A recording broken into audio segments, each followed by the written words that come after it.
Meu caro presidente deputado Bruno, que conduz essa sessão extremamente relevante para a enfermagem brasileira, e em seu nome quero logo fazer o registro que ainda antes de assumir o mandato, já estava aqui conosco trabalhando para que a aprovação desse piso se tornasse uma realidade, e aí investido no mandato de deputado federal, já praticamente ou cotidianamente, ele já estava aqui ao lado de todos nós, ao lado de Jandira Fegali, ao lado de Alice Portugal, ao lado de Carmen Zanotto, que começou, na realidade, essa movimentação em todo o parlamento, ao deputado Rui, enfim, tantos parlamentares que hoje, vários dos nossos colegas aqui presentes, que bom ter essa presença constante, e ainda mais agora com a senadora Augusta Brito, porque também essa matéria, a votação do Congresso, apesar de ser simultânea, Câmara e Senado, mas são em casas separadas,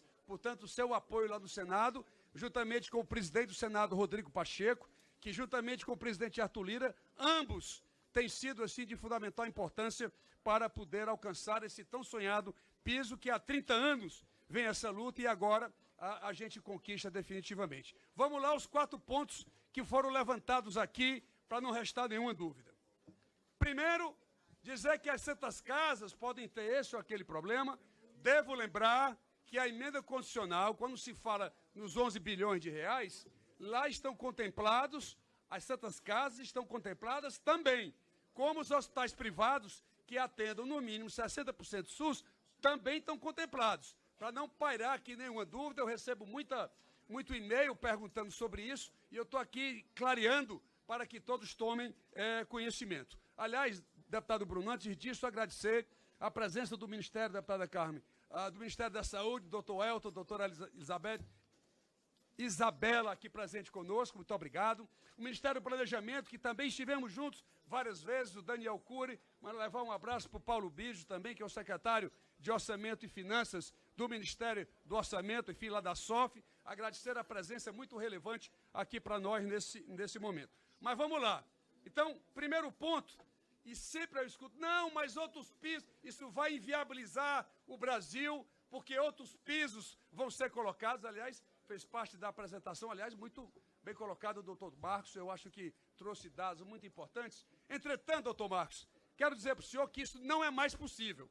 O Congresso Nacional aprovou a emenda constitucional 128, que proíbe o Congresso Nacional de transferir despesa para estados e municípios. Então, essa história de fazer regulação aqui e enviar lá para baixo, isso não existe mais. Nós aprovamos a 127 pela manhã, às 11 horas, lá no Senado Federal. 4 horas da tarde, o presidente Rodrigo Pacheco promulgou a emenda constitucional 128, que aqui proíbe que os demais você remeter despesa para estados e municípios, sem você dizer como é que isso não pode ser do além. Isso tem que acontecer. Então, esse é um ponto importante para sair clareado e, obviamente, aprimorar ainda mais a sua exposição. Segundo ponto, quero dizer que a fonte de recursos, ela em nada mexe na receita tributária da União. Ela não mexe no imposto de renda, ela não mexe no PIS/COFINS, ela não mexe na contribuição social sobre o lucro líquido, em absolutamente nada, inclusive diferente do Fundeb, que lá vem da receita tributária da União o esforço que me foi demandado para encontrar a fonte de recursos da enfermagem. Até esse detalhe, nós fomos atrás para poder dar a segurança de que essa fonte existe, basicamente, no superávit financeiro dos fundos federais.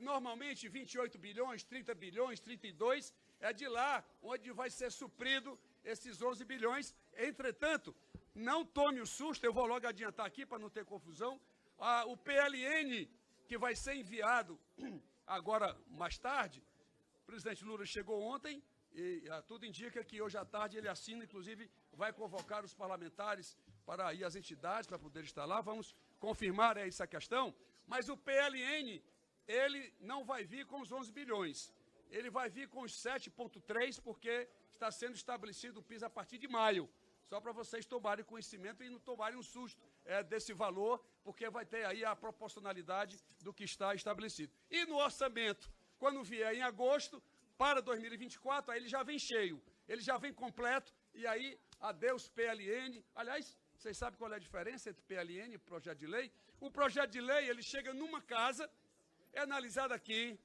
vai para o plenário da Câmara, vai para o Senado, de novo é analisado lá, na Comissão de Assuntos Econômicos. No PLN, o rito é diferente. PLN é um projeto de lei, deputada Carmen, é um projeto que vem direto para a Comissão Mista de Orçamento, portanto, das duas casas. Eu, inclusive, faço parte da Comissão Mista de Orçamento por indicação do meu partido, o PDT, que me indicou para fazer parte dela. Você pode aprovar de manhã na CMO e, à tarde, convocada a sessão do Congresso, você pode votar a Câmara e Senado logo em seguida. Portanto, não tem esses prazos absurdos, 6 meses, 1 ano ou 2 anos que acontecem com os projetos de leis de características, eu vou chamar de normais. Ele difere, portanto, o PLN difere daquela característica que está estabelecida para os projetos de leis regulares. Portanto, PLN, e ele vem com regime de urgência. Portanto, essa semana não vai ter reunião da CMO, mas o projeto será encaminhado essa semana para que a gente possa votar. E aí, num pedido que está sendo feito ao presidente Rodrigo Pacheco, vários líderes, a gente tem que, né, Bruno, fazer essa menção, e obviamente que o presidente Rodrigo Pacheco, ele é muito sensível a essa casa, mas vários líderes, num trabalho que foi feito aqui por todos nós, né, foi feito um trabalho nesses líderes que encaminharam um ofício ao presidente Rodrigo Pacheco para que não tivesse sessão do Congresso hoje, apesar de que a ponderação seria para somente votar vetos. Mas eu, assim, com meus cabelos brancos que eu tenho, eu achei melhor não ter essa reunião e passar para que a gente possa votar. Já está aqui, viu, gente? Já está aqui o PLN que trata dos 9% de reajuste salarial. Então, eu tive receio que a gente pudesse votar o PLN que estabelece os 9 e não votasse, por convocação do Congresso Nacional, o PLN da enfermagem. Então, a ponderação foi feita para que isso pudesse ser feito somente quando a CMO analisasse os dois, portanto, não houve a sessão de quinta-feira da CMO, exatamente para poder colocar os dois PLN juntos, e aí nós temos a certeza absoluta, tecnicamente falando, de que na próxima semana a gente, até porque a senadora presidente, ela está fora do país, e isso nos dá a segurança de que a gente possa realmente votar. Eu sei que já vou dizer, não, mas disseram essa semana, já não vai ser mais uma semana que vai acontecer. Eu sei que vão dizer, mas é importante que aqui a gente deixe logo tudo claro, para não parar nenhuma dúvida, apesar de que, sim, o PLN deve ser enviado para essa semana ainda, talvez ainda hoje possa ser enviado, aí sim a gente vai ter a tranquilidade. Será, para concluir, senhor presidente, será um crédito especial, né? Os créditos adicionais, eles são suplementares, adicionais e extraordinários. Já me ensinou o Daniel Cury aqui no passado, enfim, e a gente vai aprendendo. Especial é quando não tem a dotação, ele vai abrir pela primeira vez, já entra com fonte de recursos, isso é importante. Terceiro ponto para terminar. Esses recursos não entram no valor mínimo exigido pela Constituição para aplicação em saúde. Ele é fora, porque eu tive medo, nós tivemos receio, que isso pudesse se engalfiar com os recursos do SUS lá dentro. O repasse pode até ser feito fundo a fundo, não tem problema, mas eu precisava criar uma dotação orçamentária específica e, especificamente, esses 11 bilhões não entrassem nos 15% da receita corrente líquida, porque agora, com a retirada do teto do gasto, que suspendeu a vinculação dos 15%, o arcabouço fiscal vai estar sendo entregue hoje, e lei complementar não altera a Constituição.